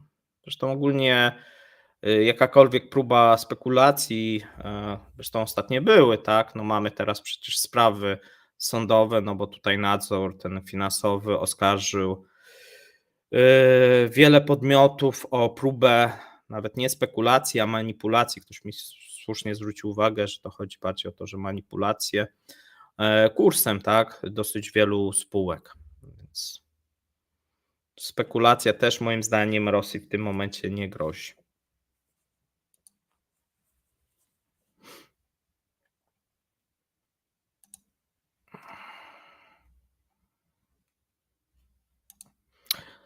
No, Ławrow zachował się w Chinach jak petent, no ale nie mają wyboru. Muszą mieć tą pomoc ze strony Chin, albo przynajmniej nie rzucanie kłód pod nogi, a brak.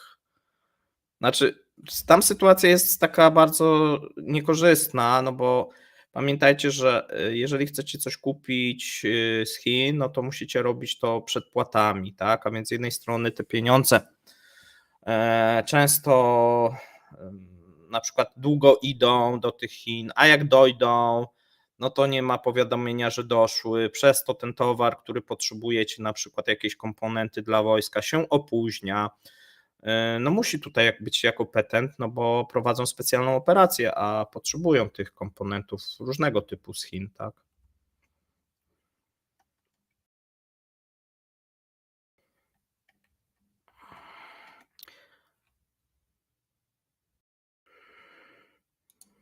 Tu pytacie, czy Orlen powinien zamawiać ropę? To każda firma ma swoją politykę, skąd zamawia, jakie kontrakty podpisuje. A więc tutaj w dużej mierze też zależy od tego strategicznego partnera, czyli od Saudi Aramco, tak? A więc ja tutaj nikomu nie doradzam, bo nie wiem, jaka jest obecnie sytuacja, jakie kontrakty są podpisane, na jakich zasadach, tak?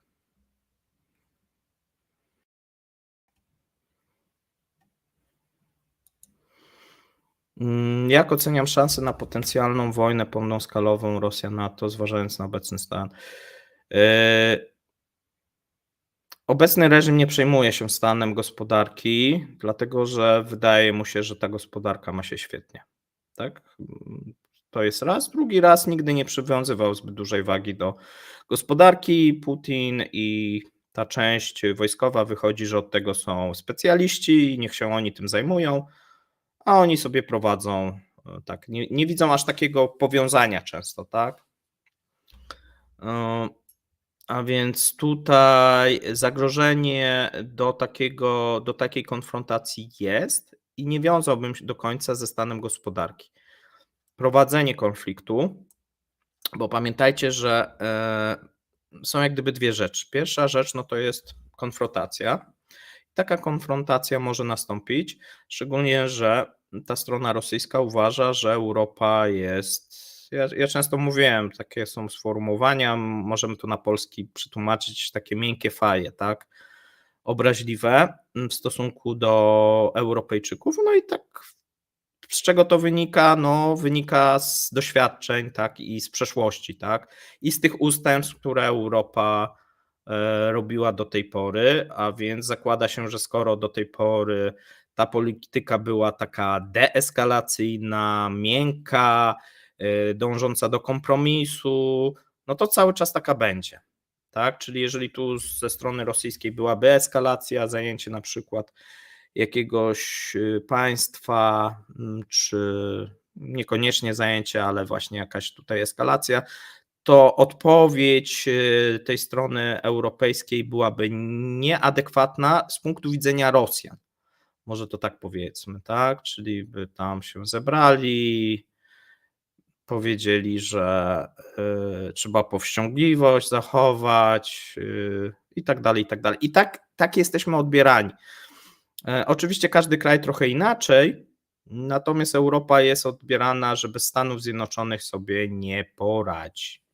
Tak, że tym partnerem dla Rosjan, ten reżim tak to postrzega, są Amerykanie, który może im zagrozić. Natomiast jeżeli chodzi o Europę, to tą Europę się mało poważnie w Rosji traktuje, często się z tego szydzi, śmieje się, tak, szczególnie jeżeli chodzi o elementy te militarne, tak, no bo tutaj gospodarczo, no to nie. Natomiast i teraz wracając do tego pytania, co innego jest właśnie rozpoczęcie takiego konfliktu, a co innego prowadzenie, czyli prowadzenie jakiegoś nie wiem, letniego konfliktu na dużą skalę dla Rosji nie wchodzi w rachubę. Zresztą oni często o tym mówią, że oni nie chcą do tego doprowadzić i twierdzą, że nie daliby rady, natomiast nie oznacza, że różnego rodzaju eskalacji i być może nawet zaatakowania, tak jak często mówiliśmy, jakichś krajów należących do NATO, czy nie należących do NATO, tak, czyli ta Mołdawia, tak, czy NATO, te Bałtyki. Trzeba się z tym liczyć. Trzeba się z tym liczyć, bo Rosjanie uważają, że ta reakcja Europy będzie, no to wprowadzimy kolejne sankcje, nie? W ich mniemaniu cały czas gdzieś to w głowie pokutuje, że nie będzie to odpowiedź na tyle silna.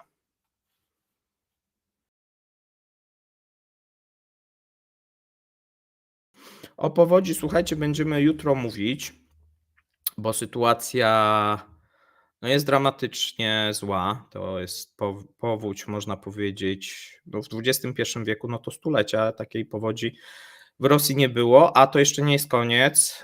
Można powiedzieć, że gdzieś tam środek, tak, no bo ta fala kulminacyjna się przesuwa i będzie obejmować kolejne osady.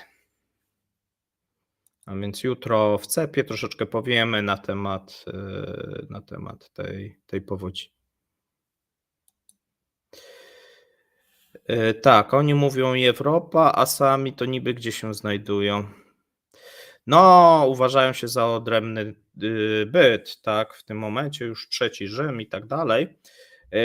W latach 90., no i właśnie to jest ta zmiana, oni chcieli należeć do tej Europy, ale Europa według Rosjan nie traktowała ich jak partnersko, tylko chciała wyzyskiwać ich i oni teraz już kierują się w stronę Euroazji, bo nawet nie Azji, tylko tworzenia jakiegoś osobnego bytu.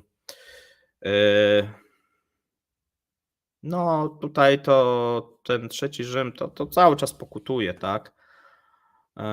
Czyli że są spadkobiercą Bizancjum i w ogóle osobnego tutaj tworu, niezależnego hegemona, z którym należy się liczyć, tak samo jak z Chinami czy ze Stanami Zjednoczonymi.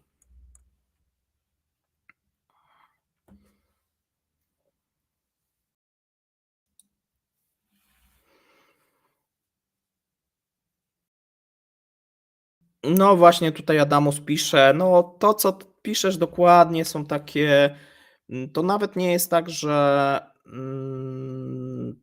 to sam reżim, ale wielu ekspertów, no jak się czyta te wojskowe różnego rodzaju raporty i właśnie też takie symulacje, no to wskazuje się, że brak, że tak powiem, po stronie tych, tutaj wymieniacie Niemcy, Francję, też można jakieś inne kraje, wymienia się, że te kraje nie mają takich możliwości mobilizacyjnych, tak, jeżeli chodzi o społeczeństwo, które ma Rosja, tak. No i tu czasami jest to ideologią podszyte, tak, natomiast wszędzie się w tych opracowaniach wskazuje, tak, że w przypadku konfliktu to my po prostu wyślemy żołnierzy, a oni będą dyskutować, czy wysłać, tak? I nikt nie będzie chciał iść, bo każdy będzie, tak, nie wiem, chciał uciec przed tym konfliktem. No ale trochę słuchajcie, jak się w Polsce też rozmawia, tak, no to przecież jest pełno wypowiedzi, że kto gdzie ucieknie, tak, a nie na zasadzie jak bronić, tak.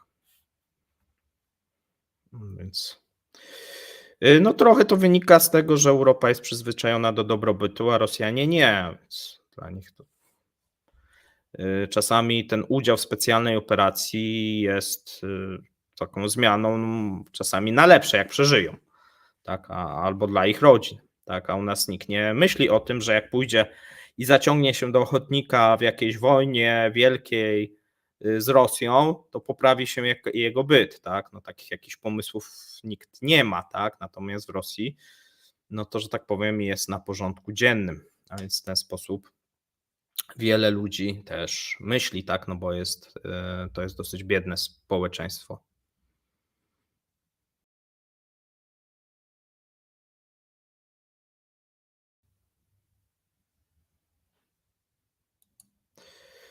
Tu Agnieszka pisze, że ja nie rozumiem, bo ja nie słuchałem akurat tego, yy, że nie tylko z płatnościami dla rosyjskich firm, ale w jaki wyprowadza. No tak, no to wielokrotnie mówiliśmy, że jeżeli chodzi teraz się to trochę uspokoiło, a więc wydaje mi się, że te dane są trochę opóźnione. Dlaczego? No dlatego, że taki największy odpływ tej waluty to był 2023. 2024 jest, ale moim zdaniem już jest mniejsza skala. Chociaż no jutro będę mówił też o bardzo ciekawym przejęciu, bo grupa Auchan e, czy Ashan, jak ktoś woli. Częściowo wyprzedaje, okazuje się, że swój majątek, natomiast bardzo ciekawy jest nabywca, bo okazuje się, że to jest 23-letni obywatel Tatarstanu, który jeszcze pół roku temu prowadził działalność gospodarczą, zresztą nadal prowadzi, natomiast teraz wykupuje centra handlowe, tak, e, Aszan w Rosji, więc dziwna sytuacja. Sobie jutro o tym opowiemy. Czy Putin dla obrony swojego stołka może poświęcić cały kraj na rzecz Chin? No, Putin uważa, że rozgrywa, tak? Tak jak Chińczycy uważają, że rozgrywają. To trochę tak obie strony mówią, że są przyjaciółmi i żadna nie wierzy. To trochę tak. Znaczy, nikt nikomu tu nie ufa w tej przyjaźni, tak? To jest taka przyjaźń, ale bez zaufania, tak? To takie. Mamy jakieś interesy do zrobienia, mamy wspólnego wroga, ale przyjaciółmi to my nie jesteśmy, tak? Pomimo, że dużo mówimy na temat przyjaźni, tak? Odwiecznej i tych narodów i tak dalej. No wydaje się, że Chińczycy czekają na zmiany, tak jak już wielokrotnie mówiłem, Chińczycy czekają na następny, bardziej prochiński rząd, tak? Bo uważają, że obecny ma jeszcze takie naleciałości, że postrzega Chiny tak, jakby Chiny były cały czas zarządzane przez Mao, tak? Czyli że tak, nie? Biedny kraj, tak, niby wiedzą, ale gdzieś tam w tych głowach cały czas jednak zostaje, że to Rosja jest potęgą, hegemonem, a Chiny to są tym słabszym państwem. No jest odwrotnie, tak, a więc Chińczycy sobie poczekają, zostanie wybrany nowy rząd, być może będzie bardziej skłonny do współpracy i wtedy Chiny będą bardziej skłonne do inwestowania w Rosji, bo na razie nie są.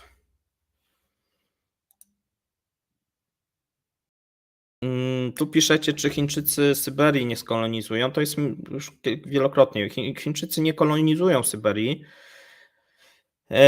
I mówiłem już wielokrotnie na ten temat. Wielu też ekspertów na ten temat mówi. No nic nie wskazuje, żadne dane nie wskazują, że Chińczycy kolonizują Syberię. Tam cały czas jest nieprzychylna, po pierwsze, ludność miejscowa i nieprzychylne cały czas są władze te centralne, więc tutaj. Ale jeżeli się one zmienią, bo widzimy takie przebłyski, że zaczyna się właśnie ta sytuacja poprawiać, no to być może w przyszłości tak. Szczególnie, że mamy, można powiedzieć, jeżeli chodzi o Daleki Wschód i Syberię, no wyludnianie się tych terenów, tak? Coraz gorsze tutaj są perspektywy, a napływ na jak gdyby tutaj ludności tej chińskiej i ludzi do pracy, no mógłby zmienić tą sytuację i te regiony mogłyby odżyć, no ale do tego musi być prowadzona odpowiednia polityka, która by była przyjazna, a ona na ten moment nie jest, nigdy nie była. Była dużo wrogości, dużo właśnie takiej nieufności i dużo właśnie takiego przekonania, że Chińczycy właśnie zaraz przyjdą i nam zabiorą tę ziemię, nie? Więc trudno się wtedy robi te interesy. Tutaj pytacie, ile Rosja ma oszczędności. Ja wielokrotnie o tym mówiłem.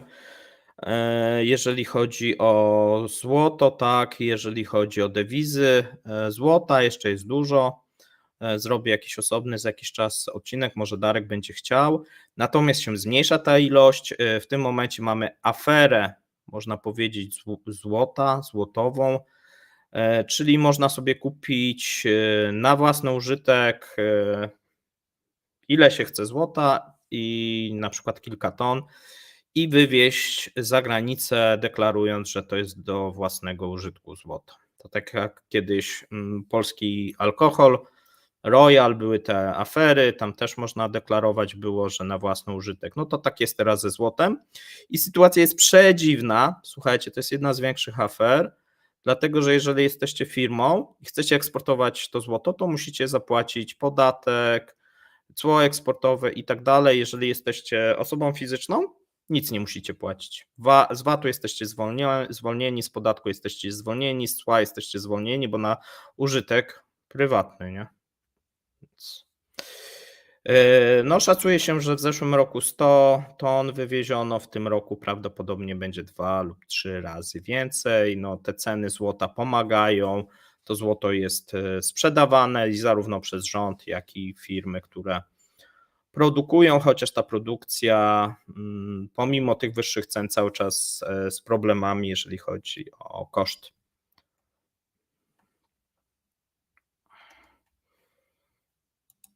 Tak, tu Darek mówi, dlatego firmy wynajmują mrówki. Dokładnie tak, no, doszło do tego, że rząd musiał wprowadzić dodatkowy podatek od firm, które wydobywają złoto, bo wszystkie firmy przestały eksportować oficjalnie. No, to jest coś niesamowitego, tylko w Rosji. I jest dokładnie tak, jak Blue Wolf pisze, że doszło do tego, że firmy po prostu wynajmują osoby prywatne, które to złoto wywożą i się potem dzielą, tak? Znaczy, ci, co wywożą, pewnie dostają jakiś mały grosik z tego, natomiast firmy wtedy bez cła, bez podatku, tak? No niesamowite, tak? To jest coś niesamowitego. Więc zobaczymy, jak się to rozpędzi, to może się okazać i rząd, no bo zobaczcie, że rząd sprzyja temu, bo zamiast jak gdyby ukrócić i wprowadzić jakieś ograniczenia dla ludności bardzo szybko, tak, no to jego pomysłem jest to, żeby wprowadzić dodatkowy podatek, bo on się martwi, że wpływy z eksportu tego złota są za małe i sobie musi rekompensować dodatkowym podatkiem od wydobycia. To coś niesamowitego.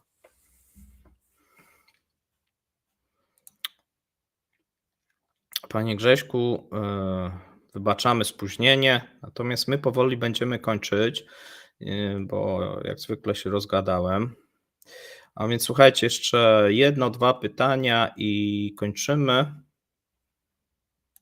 Tutaj 23-latek miał firmę produkującą krzesła, dziś przejmuje Molocha. No tak, dokładnie jest. To jest też niesamowite. To jest Rosja. Nie pytajcie mi kto, co. Opowiem jutro, natomiast niesamowite rzeczy co jakiś czas się dzieją, szczególnie jeżeli chodzi, to tak jak kiedyś klub piłkarski w Polsce też kupował jakiś gościu z Kambodży, tak, no to trochę to tak wygląda, tak,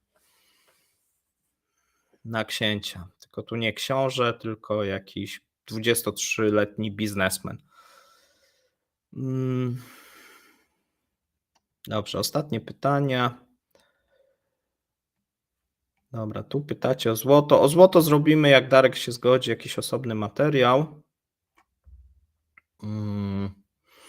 A więc to złoto sobie teraz pominiemy. Widzę, że Was temat interesuje.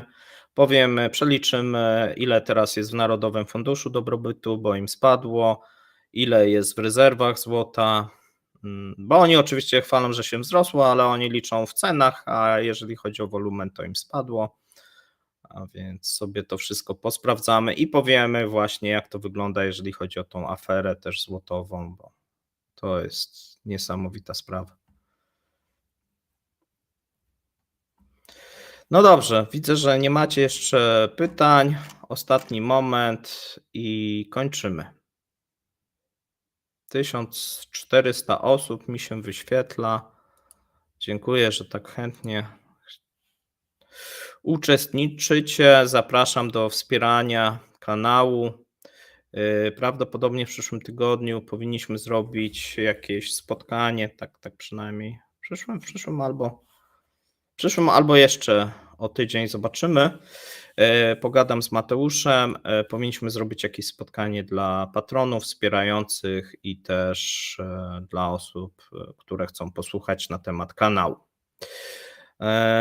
Ja ze swej strony w takim razie dziękuję. Życzę Wam miłego wieczoru, miłej niedzieli. Trzymajcie się. Cześć.